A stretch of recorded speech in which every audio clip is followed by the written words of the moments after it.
I had a viewer leave this comment in the comment section to one of my videos.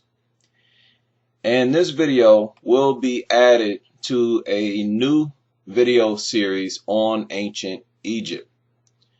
A History Channel would not be complete from me as a black person without a video series on ancient Egypt.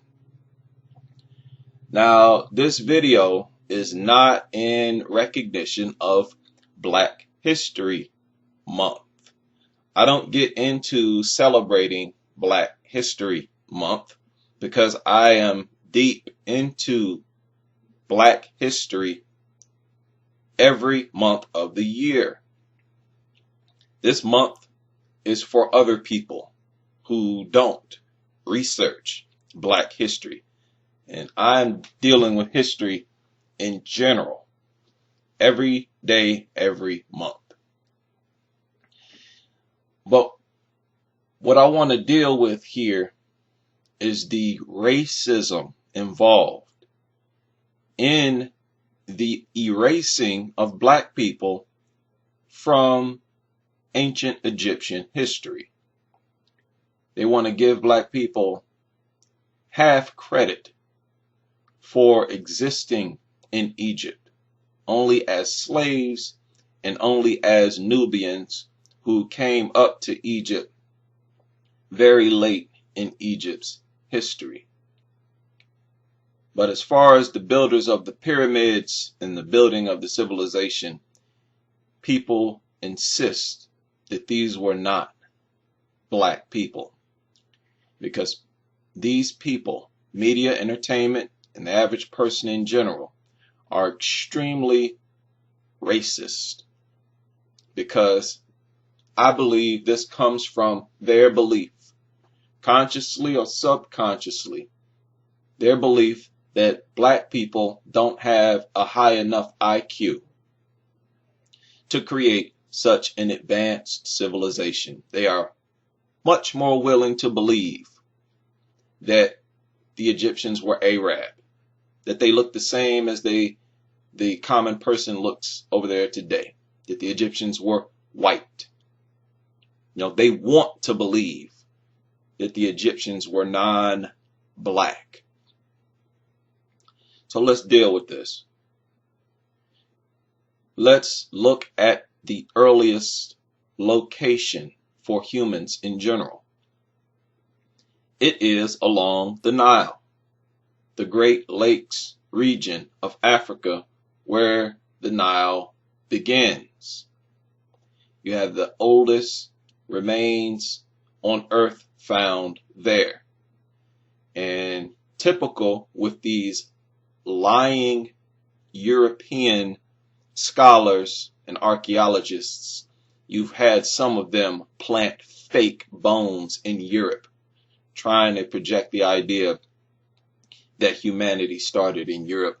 And they were even called out by their own white archaeologists, saying, no, that is a fake.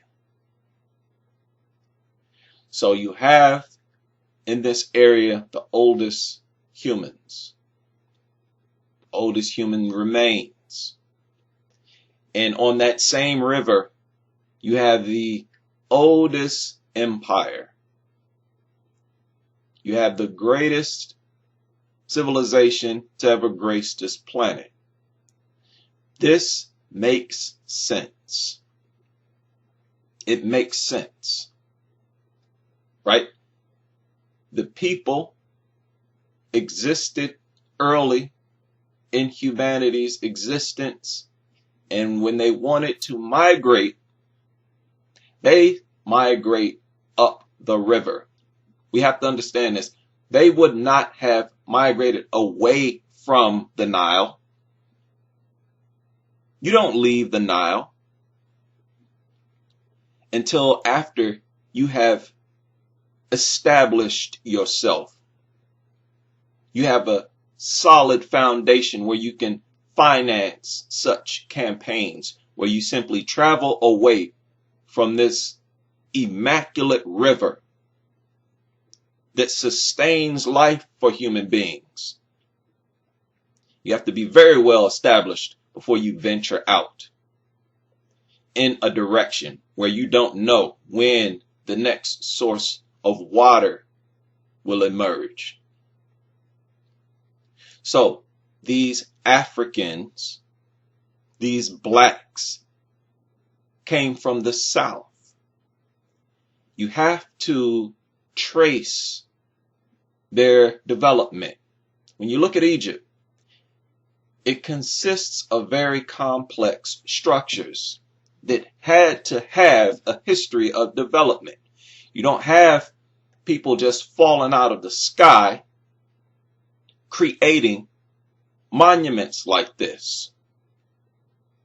And the problem for these Europeans and these Arabs who claim that the Egyptians were European or Arabic is that you don't see any traceability in their lands. You should be able to go to their homelands and find these immaculate structures there as well. You don't see hundreds of pyramids among the Arab lands. You don't see them in Europe. In fact, all of the ancient structures that are found in those areas, the Arabs and Europeans themselves admit that they don't know where they came from, that they were there when they themselves got there. So you cannot trace the development anywhere other than Nubia, south of Egypt. You find hundreds of pyramids, smaller pyramids, temples that are identical to the ones you find in Egypt. And it's not a case of the Egyptians having colonized Nubia so they would, Nubians would pick up on Egyptian architecture and art and so forth. That is the lie that these liars try to put on us, that the Nubians were so similar because the Egyptians had colonized them. No, they were similar because the Egyptians were nothing but Nubians who had migrated up to Egypt. And this is the fact that these evil liars try to cover up.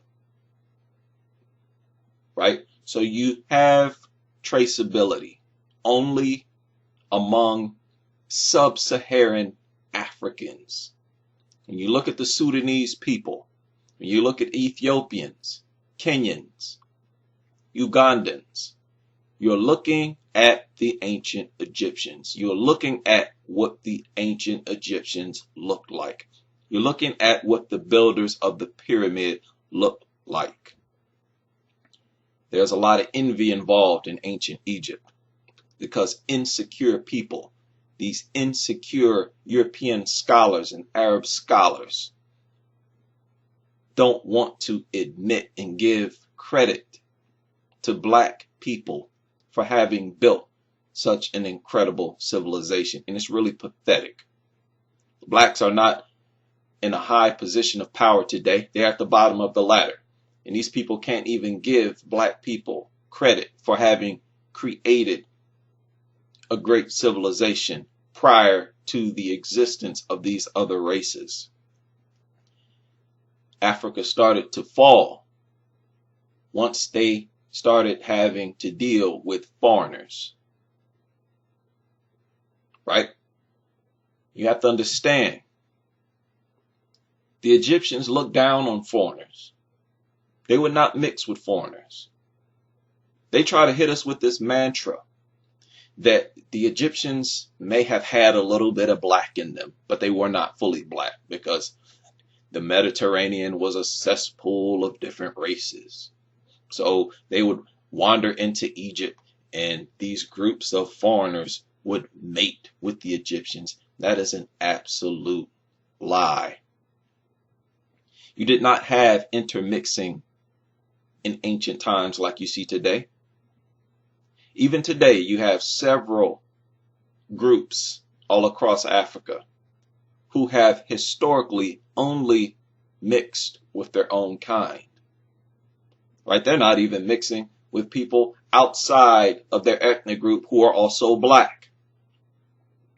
And they would have never, ever, ever mixed with these dirty, stinking European savages. You gotta understand, the Egyptians were the cleanest people on the planet. They bathed themselves twice a day. And as late as the Middle Ages, Europeans were still not taking baths. The African Moors had to teach Europeans how to wash their stinking asses. And they're trying to convince you that the ancient Egyptians were white, were European, were Arab. Absolutely ridiculous. Right, so they would not mix with these people. So the ancient Egyptians were not some mulatto race like they tried to imply. A lot of people will say that if the ancient Egyptians were black, then why didn't blacks build the Great Pyramid in other parts of Africa? But you got to understand, common sense should deal with this question before it is even asked. When the Egyptians left Egypt, they left in response to the invasions of these foreign people who the Egyptians viewed as very strange and uncultured. These people had no culture. When you came into Egypt, you were looking at a culture that had been developed for thousands and thousands of years. And here you had people who had no culture, who were into things that the Egyptians were not into. Right? These Greeks glorified romantic relationships between grown men and prepubescent boys. Right? Boys who were not even teenagers yet. They viewed the hairless body of boys as beautiful. The Egyptians were horrified by these people. You have to understand it took a lot for them to make the decision to leave their homeland, to leave Egypt. But they had to, because they were not willing to stay around these cultureless savages. And when they migrated away from Egypt, they did not take the architects with them. They did not take the builders with them. You're talking about the average citizens here. If Americans migrated to some remote area, these groups of Americans would not build the Empire State Building, would not build these immaculate buildings. You no longer have the infrastructure, the social organization, the equipment, the tools, the masons, the mathematicians, so on and so forth. That is why you did not see it. And that is why so many villages emerged across Africa. Because you had these migrations of people who had to start over from scratch, who had to start to build for themselves, even though they themselves had never been builders. And the true builders and architects that existed in Egypt, most of them stayed with the conquerors because they wanted to preserve their position in society. So they began to build for the conquerors. And that is the only reason you see structures over there in Greece, right? They themselves, the Europeans, did not have the development to build those structures. That's why even Europeans admit that the Greeks have an unusual beginning, because it's like they popped out of nowhere and started building these immaculate buildings. Right after the Dark Ages, they are said to have started all these building projects, and it came out of nowhere. No, it came out of nowhere because the people who had already had the development was engineering these temples and buildings for them. Right? So you have all these villages all across Africa. Many of those homes are built with high quality. So they did a good job having to start over from scratch. And that is why you don't see the Great Pyramid all over Africa. They had destroyed Egyptian civilization, social organization. And the people had to migrate and scatter all across Africa. And notice, they migrated into Africa. They did not migrate in the same direction where these foreigners were coming from. They migrated towards their own people, other Africans. Right? So be sure to understand that. You look at the art of the Egyptians. You look at the figures, the human figures. Understand, their postures are traditionally African. When you look at the European art, they don't share enough artistic similarities with the Egyptians to have actually been the Egyptians. Same with all these other groups. The Europeans like to catch themselves in motion, doing something, looking this way, looking that way, in motion.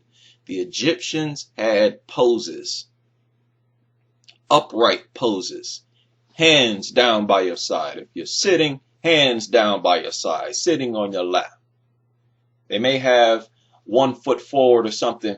There's culture involved in that. You're looking at thousands of years of culture.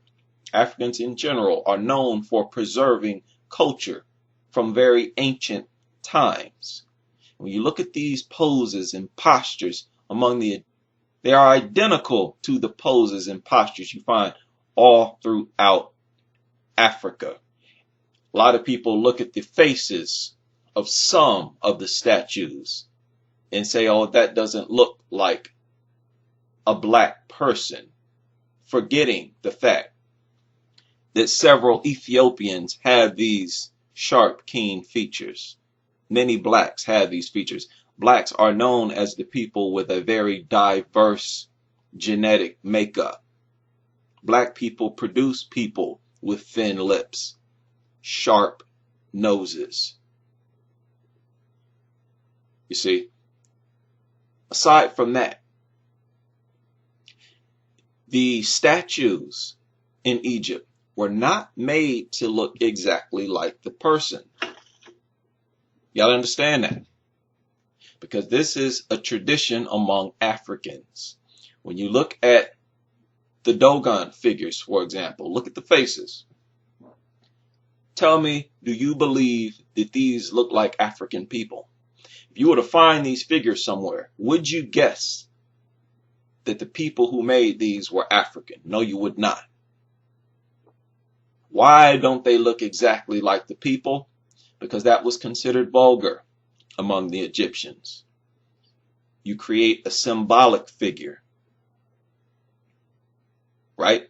So you cannot use this argument that they didn't look exactly like blacks or whatever, because you have human figures all across Africa, too many to name in one video, where the figures themselves don't resemble the people. Right? That is tradition. On top of that, you have an endless number.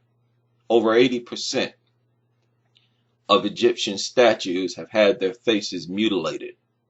And you can tell that it was a campaign that they intended to mutilate the faces to hide the race of the people, trying to hide the fact that they were black.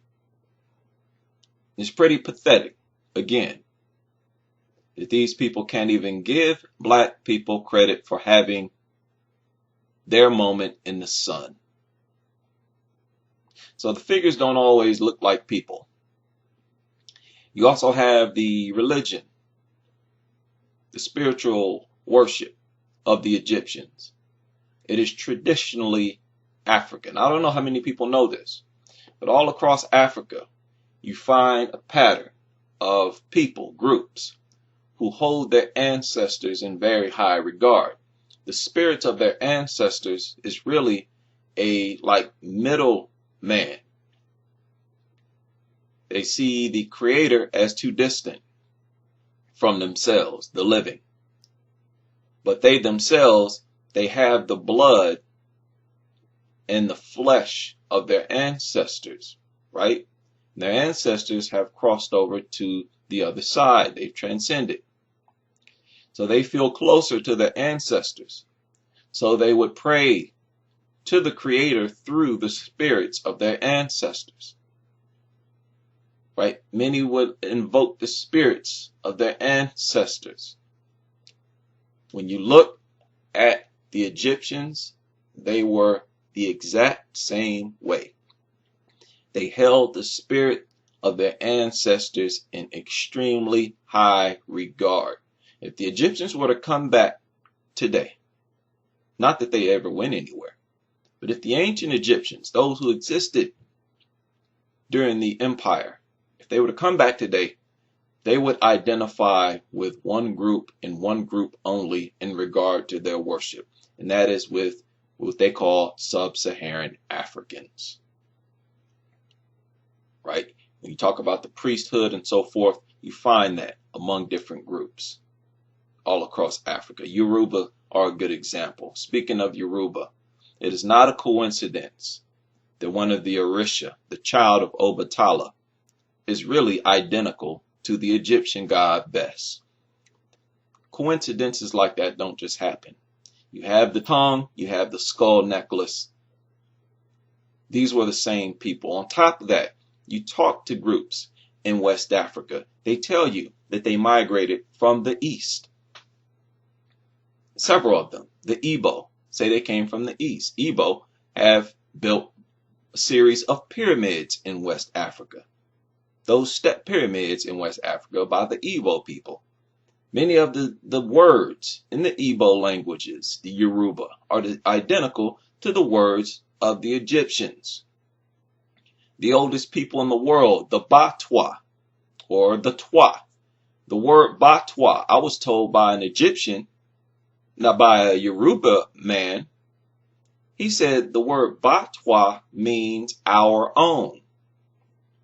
Our own. Why? Because the Batwa are the oldest people in the world, and they are the first people to populate Egypt. Right? So you have similarities across Africa that you don't have among any other groups. And that's the moral of the story. There are just too many similarities between the ancient Egyptian civilization and African civilizations all across Africa for the Egyptians to have been anything other than African. Right? So you have the veneration of ancestors, something you don't find among Europeans. That is not a tradition of Europeans to venerate their ancestors, the spirits of their ancestors. These foreigners were not spiritual people like that. They were seen by the Egyptians as spiritually dead people. It's one of the reasons they wanted to get away from these foreigners. Right? You also have various other things, jewelry, that are essentially identical to the jewelry made by the Egyptians. These things are not coincidence. Talked about languages, and it's very deep. Endless number of words that are identical and have the same meaning of the ancient Egyptians. Customs, principles, deities. Again, Yoruba is a good example. Multiple deities. When you're talking about Olodumare, study this. That is Ra.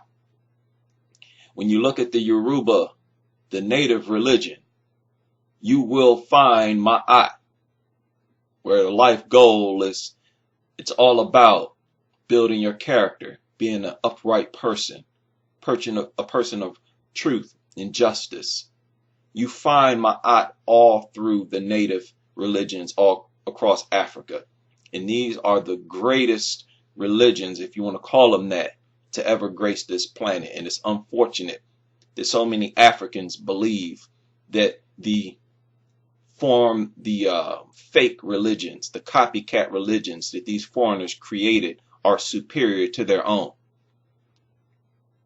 When history has proven that Africans have had the greatest civilizations to ever exist on this planet when they were left alone, when they did not have to deal or interact with foreigners. You have the Mangbetu people. This is not coincidence. The Mangbetu people who elongated their skulls at birth. You find, once again, the same tradition among the ancient Egyptians. Not all of them, just among the group that Akhenaten belonged to. Right? Queen T, Amenhotep III, Akhenaten's offspring, Nefertiti. And that is exactly why the British went down to the Congo and forced the Mangbetu to stop elongating their heads. Think about that. Why would they do that? The Mangbetu people are not bothering you by elongating their head. They wanted to put an end to the proof, to the evidence. These are a bunch of sick people who are envious of African history. And they've created an entire campaign, Egyptology, to try to steal African people's history and claim it for their own. It's one of the most sick dynamics in existence. It is absolute devilish, demonic behavior. You have the Harmer people. This is not coincidence. With the hairstyles and the jewelry, right? You have the Dogon who tell you that they got their knowledge of the cosmos from Egypt. They tell you that they migrated from Egypt. Their knowledge of Sirius, star system. They tell you it came from Egypt. Right? You see the traditions. You see the animal-headed humans that is replicated among the Dogon. You don't find this among other people. Right? You see ancient Egyptian culture saturated deeply among Africans and Africans only. You even have the Ka of Egypt found among the Dogon. And then among the Dogon, it's called the Kanaga. But, of course, a European would tell you, oh, that's just coincidence. Right? Igbo pyramids. You have an endless amount of proof among the sub-Saharan African. They tell you, when you study African people, they tell you who the ancient Egyptians were. And you find these similarities only among African people. So, when I see these documentaries and shows about ancient Egypt, and I see the producer bending over backwards to find non-blacks, to find whites and Arabs to play the role of ancient Egyptians, it is offensive and funny at the same time. But a video like this, video like these, have to be made because the truth has to be put out there, because these liars are too sick and racist to do it. Those of us who know better need to put out as much information as possible for the later generations to pick up, because we cannot leave it into the hands of foreigners to tell our history.